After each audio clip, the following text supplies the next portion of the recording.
கள்ளக்குறிச்சி கனியாமூர் கலவர வழக்கு தொடர்பாக 615 பேர் ஆஜராக உத்தரவிட்டுள்ள நிலையில் இன்னும் சற்று நேரத்தில் கள்ளக்குறிச்சி நீதிமன்றத்தில் விசாரணைக்கு வரவுள்ளது.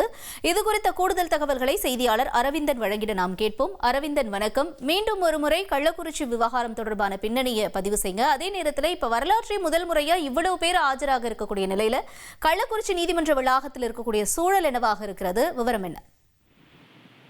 கள்ளக்குறிச்சி மாவட்டம் சின்னத்தலம் காவல் நிலைய எல்லைக்கு உட்பட்டதுதான் இந்த கனியாமூர் கிராமம். இந்த கடந்த 2022ஆம் ஆண்டு 13ஆம் தேதி 12ஆம் வகுப்பு மாணவி ஸ்ரீமதி என்பவர் உயிரிழந்தார்.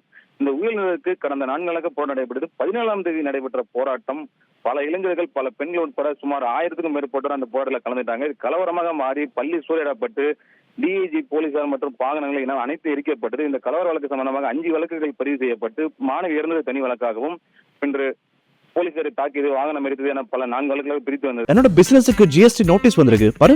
உடனே ஜிஎஸ்டி எக்ஸ்பர்ட் பேசு. உடனே எப்படி கிடைக்கும்? பாஸ் வாலா பி தி பாஸ்.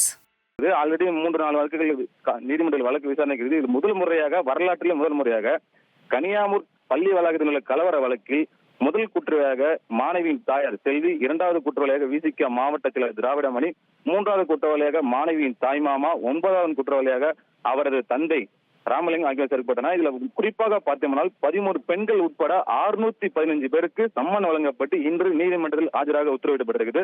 அதனால் சுமார் 200க்கும் மேற்பட்ட போலீசார் பாதுகாப்புக்காக குவிக்கப்பட்டு ஒவ்வொருவருக்கும் சம்மன் வழங்கப்பட்டு நீதிமன்றத்தில் ஆஜராகி வருகின்றனர். அந்த காட்சிகளும் தற்போது நாம் பார்த்து வருகிறோம்.